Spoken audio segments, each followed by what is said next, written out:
Welcome back to clean news MP. चलिए देखते हैं मध्य प्रदेश की 25 फटाफट बड़ी खबरों को। इससे पहले आप न्यूज को कहां से देख रहे हैं हमें कमेंट में जरूर बताएं। साथ ही वीडियो को लाइक करना बिल्कुल ना भूलें। मध्य प्रदेश पुलिस के ई विवेचना ऐप को राष्ट्रीय डिजिटल इंडिया अवार्ड में प्रथम पुरस्कार। इलेक्ट्रॉनिक एवं सूचना प्रौद्योगिकी मंत्रालय द्वारा आयोजित डिजिटल इंडिया अवार्ड 2022 के लिए digital initiative at grass root level category में मध्य प्रदेश पुलिस को प्रथम पुरस्कार प्राप्त हुआ है। राष्ट्रपति द्रौपदी मुर्मू के हाथों 7 जनवरी 2023 को नई दिल्ली के विज्ञान भवन में यह अवार्ड मध्य प्रदेश राज्य अपराध अभिलेख ब्यूरो के एडीजी चंचल शेखर और उनकी टीम लेंगे। एडीजी चंचल शेखर ने बताया कि सीसीटीएनएस के माध्यम से थानों का कार्य डिजिटल हुआ है। स्मार्ट पुलिसिंग की अवधारणा को लागू करने के लिए मध्य प्रदेश पुलिस द्वारा मैदानी स्तर पर पुलिसकर्मियों को डिजिटल टूल के रूप में ई विवेचना ऐप विकसित कर उपलब्ध कराया गया है। महाविद्यालयीन प्राध्यापक संघ ने सीएम शिवराज को लिखा पत्र, भर्ती के लिए अधिकतम आयु सीमा बढ़ाने की मांग। प्रांतीय शासकीय महाविद्यालयीन प्राध्यापक संघ ने सीएम शिवराज सिंह चौहान को पत्र लिखा है। इस पत्र में उन्होंने लोक सेवा आयोग के माध्यम से होने वाली भर्ती में अधिकतम आयु 55 वर्ष निर्धारित किए जाने की मांग की है। इनका कहना है कि आयु सीमा 40 वर्ष कर देने से कई कर्मचारी अन्य अर्हता होने के बावजूद परीक्षा में सम्मिलित नहीं हो पाएंगे। सीएम को लिखे पत्र में प्राध्यापक संघ ने कहा है कि उन्हें सूचना मिली है कि प्रदेश की उच्च शिक्षा विभाग में शैक्षणिक पदों पर भर्ती किए जाने के लिए लोक सेवा आयोग को प्रस्ताव भेजा जा रहा है। उनकी जानकारी के मुताबिक इन पदों पर भर्ती के लिए अधिकतम आयु सीमा 40 वर्ष निर्धारित की जा रही है। मध्य प्रदेश राज्य वन सेवा प्रारंभिक परीक्षा 2022 की घोषणा। मध्य प्रदेश लोक सेवा आयोग यानी एमपीपीएससी ने मध्य प्रदेश राज्य वन सेवा प्रारंभिक परीक्षा 2022 की घोषणा कर दी है। मध्य प्रदेश लोक सेवा आयोग की विज्ञप्ति के अनुसार मध्य प्रदेश राज्य वन सेवा प्रारंभिक परीक्षा 2022 आगामी 21 मई को आयोजित की जाएगी। आयोग के अनुसार परीक्षा के लिए आवेदन की अंतिम तिथि 9 फरवरी रखी गई है। यह परीक्षा सहायक वन संरक्षक, वन क्षेत्रपाल और परियोजना क्षेत्रपाल के लिए आयोजित की जा रही है। भोपाल में जियो ने 5G इंटरनेट सेवा शुरू की, यूजर्स को मिलेगी हाई स्पीड। राजधानी भोपाल समेत इंदौर में रिलायंस जियो ने अपनी 5G इंटरनेट सेवा शुरू कर दी है। जनवरी में ग्वालियर और जबलपुर में सेवा शुरू हो जाएगी। 5G इंटरनेट सेवा से यूजर्स को कॉल ड्रॉप, वीडियो और फोटो डाउनलोड करने में आने वाले दिक्कतों से निजात मिलेगी। रिलायंस जियो ने भोपाल के साथ ही इंदौर में भी 5G इंटरनेट सेवा शुरू कर दी है। इसके साथ ही प्रदेश के 2 बड़े शहरों में 5G सेवा शुरू करने वाला रिलायंस जियो पहला टेलीकॉम ऑपरेटर बन गया है। जनवरी में प्रवासी भारतीय दिवस और ग्लोबल इन्वेस्टर समिट के समय शुरुआत करने की उम्मीद जताई जा रही थी, लेकिन कंपनी ने उससे पहले ही सेवा शुरू कर दी है।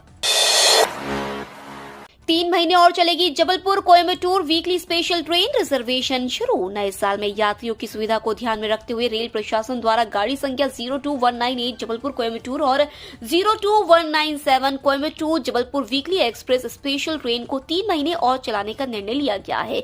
इस स्पेशल रेलगाड़ी के विस्तारित होने पर पश्चिम मध्य रेल के जबलपुर, नरसिंहपुर, गाडरवारा, पिपरिया, इटारसी और हरदा स्टेशन के यात्रियों को भी लाभ मिलेगा। विस्तारित अवधि के लिए ट्रेन में रिजर्वेशन भी स्टार्ट हो गया है। एमपी में नए साल से इन लोगों को भी मिलने लगेगा सरकारी योजनाओं का लाभ। प्रधानमंत्री नरेंद्र मोदी के जन्मदिन 17 सितंबर से मध्य प्रदेश में शुरू हुए मुख्यमंत्री जन सेवा अभियान के तहत विभिन्न जन कल्याणकारी योजनाओं में 83 लाख आवेदन स्वीकृत किए गए थे। अब नए साल की शुरुआत से इन लोगों को सरकारी योजनाओं का लाभ मिलना शुरू हो जाएगा। सरकार की ओर से जारी प्रेस विज्ञप्ति में कहा गया है कि स्वरोजगार के लिए लगाए गए रोजगार मेलों का बड़ा फायदा हुआ है। यही नहीं, जनजातीय वर्ग के हित में पैसा कानून लागू करने और मुख्यमंत्री जन सेवा अभियान का संचालन ऐतिहासिक फैसले साबित हुए हैं। प्रदेश के सरकारी स्कूलों की 9वीं से 12वीं की परीक्षाएं 2 जनवरी से शुरू होंगी। प्रदेश के सरकारी स्कूलों की 9वीं से 12वीं तक की 6 माही परीक्षाएं 2 जनवरी से शुरू होंगी। यह पहला मौका है जब जनवरी माह में 6 माही परीक्षाएं आयोजित की जा रही हैं। हालांकि जनवरी की शुरुआत से कड़ाके की ठंड पड़ने की संभावना भी जताई गई है। इस कारण विद्यार्थियों को ठंड के बीच परीक्षा देनी होगी। इस बार 6 माही परीक्षाएं अनुगूंज और राष्ट्रीय बाल रंग के कारण जनवरी में ली जा रही है। परीक्षा सुबह 7:30 बजे से शुरू हो जाएगी। विद्यार्थियों को सुबह 7 बजे तक केंद्र पर पहुंचना होगा, जहां 9वीं 10वीं की परीक्षा 2 से 9 जनवरी के बीच संपन्न होगी। इंदौर में फिलहाल शुरू नहीं हो सकेगी कोरोना के वेरिएंट की जांच। कोरोना के नए वेरिएंट के खतरे के बीच चिंता की बात है कि इंदौर में फिलहाल कोरोना के वेरिएंट का पता लगाने वाली जांच नहीं हो सकेगी।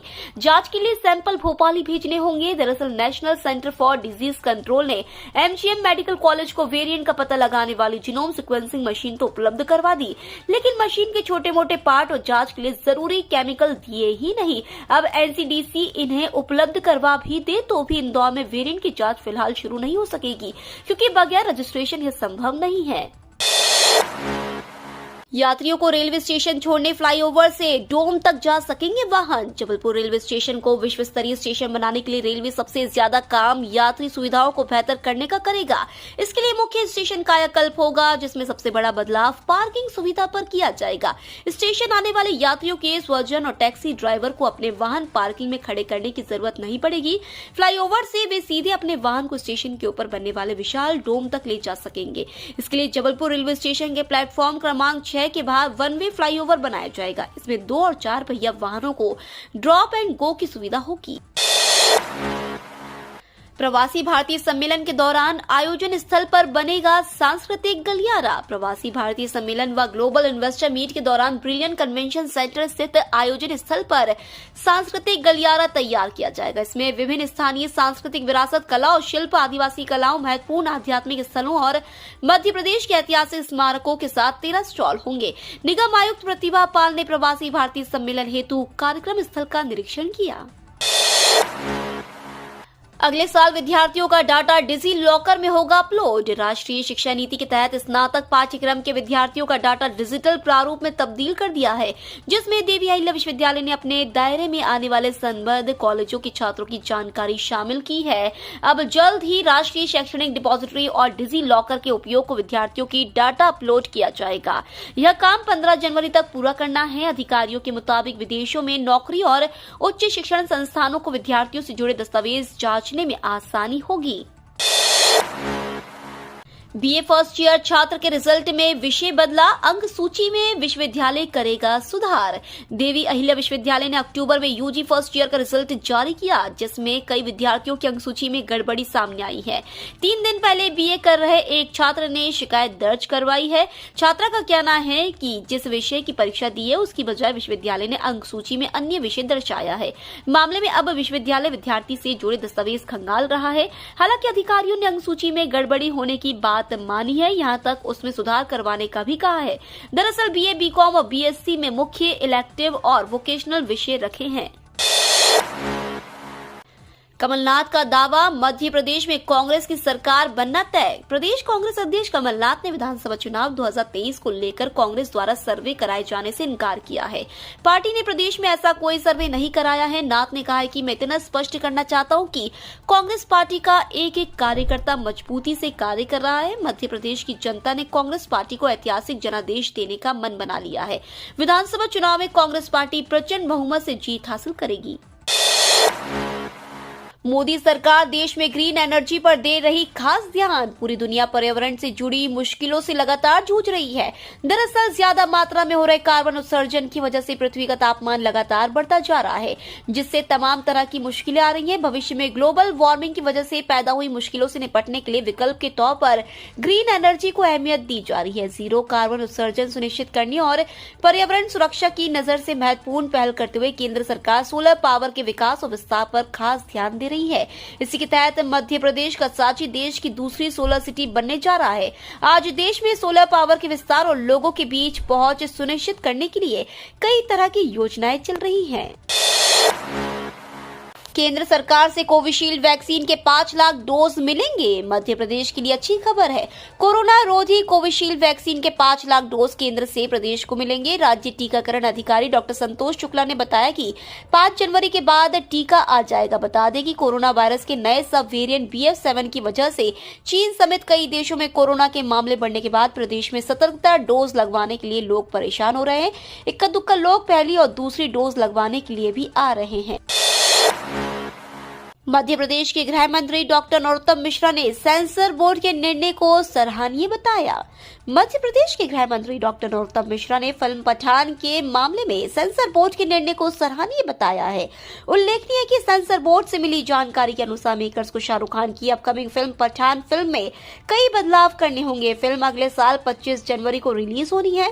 गृह मंत्री डॉक्टर नरोत्तम मिश्रा ने कहा कि जब यह मामला मेरे सामने आया था तब मैंने कहा था कि रियल लाइफ पर भी असर डालती है।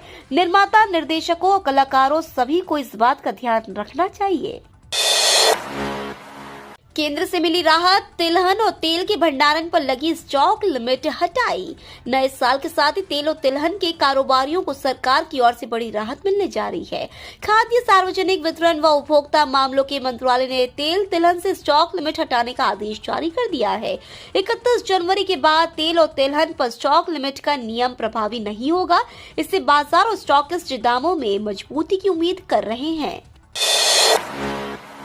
दिहाड़ी मजदूरों के लिए केंद्र सरकार की बड़ी तैयारी, मिलेगा डीए लिविंग वेज। देश के कर्मचारी मजदूरों के लिए अब केंद्र सरकार बड़ा फैसला ले सकती है। इसके लिए तैयारियां की जा रही हैं। श्रम मंत्रालय द्वारा न्यूनतम मजदूरी की परिभाषा बदलने पर भी विचार किया जाए। साथ ही अब कर्मचारी मजदूरों को मिनिमम वेज की बजाय लिविंग वेज देने पर विचार किया जा सकता है। मजदूर को गरीबी रेखा से बाहर निकालने और उनके जीवन स्तर में सुधार करने के लिए यह प्लानिंग की जा रही है। श्रम मंत्रालय द्वारा मिनिमम वेज की बजाय लिविंग वेज देने पर विचार किया जा रहा है।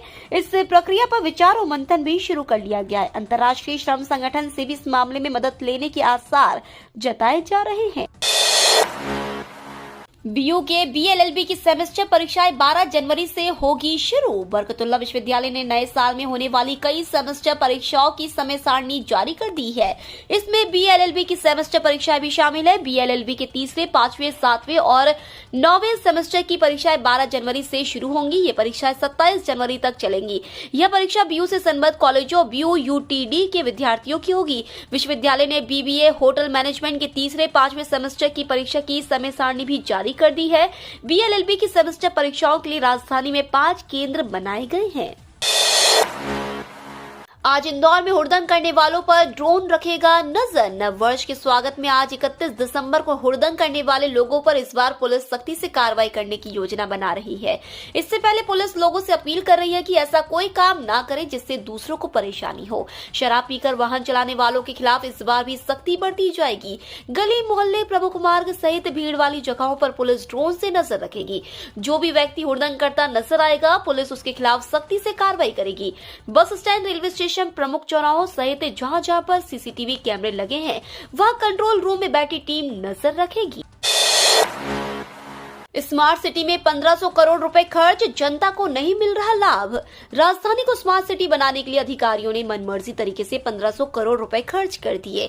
टीटी नगर के आसपास स्मार्ट शहर बसाने के लिए पुरानी बसाहट उजाड़ दी। हजारों की संख्या में लोग बेघर भी हो गए। इसके बावजूद जनता को स्मार्ट सिटी का लाभ नहीं मिल रहा है।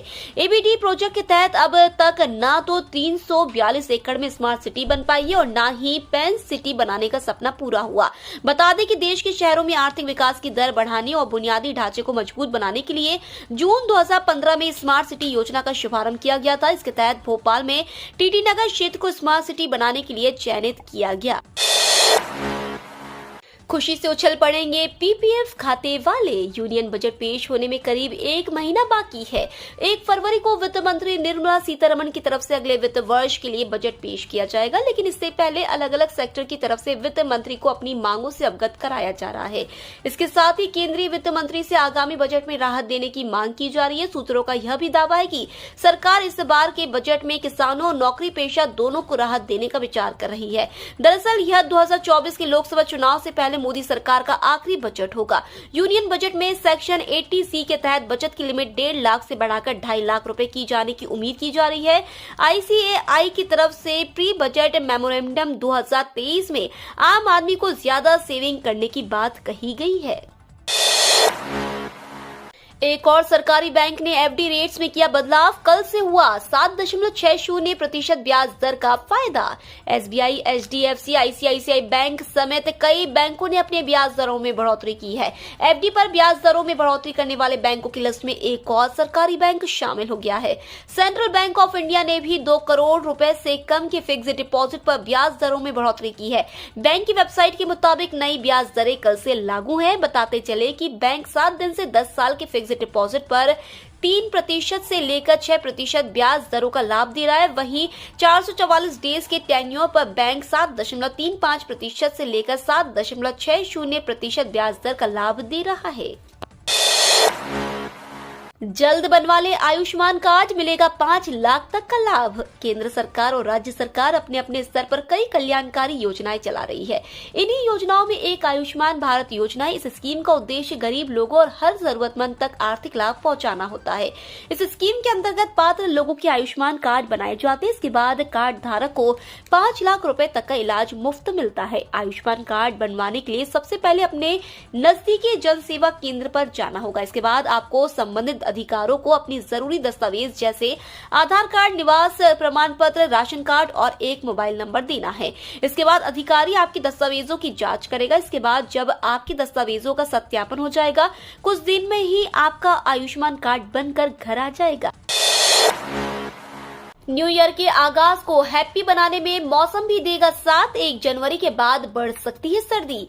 मध्य प्रदेश में हैप्पी न्यू ईयर के जश्न में मौसम रुकावट नहीं बनेगा। मौसम विभाग ने कहा है कि आज की रात में पारा इतना नीचे जाने की उम्मीद नहीं है जो जश्न में खलल डाले। 2 साल बाद इस बार प्रशासन की भी कोई पाबंदी नहीं होगी। पिछले 2 साल से कोरोना के चलते न्यू ईयर पर तमाम पाबंदियां होती थी। इस बार नए साल के जश्न में मौसम ही लोगों का मददगार बनेगा। मौसम विभाग ने कहा है कि न्यू ईयर की रात को ठंड होगी, लेकिन यह परेशान करने वाली नहीं होगी। प्रदेश में सबसे ठंडा ग्वालियर की रहने की उम्मीद है। ग्वालियर में न्यूनतम तापमान 12 डिग्री तक पहुंच सकता है। पिछले साल यहां न्यू ईयर में रात का पारा 8 डिग्री सेल्सियस से कम था। राजधानी भोपाल और इंदौर में न्यूनतम तापमान 14 डिग्री के आसपास रहने की उम्मीद है। ये तो थी आज की 25 फटाफट बड़ी खबरें। अगर आपको न्यूज पसंद आई हो तो चैनल को सब्सक्राइब करना ना भूले। धन्यवाद।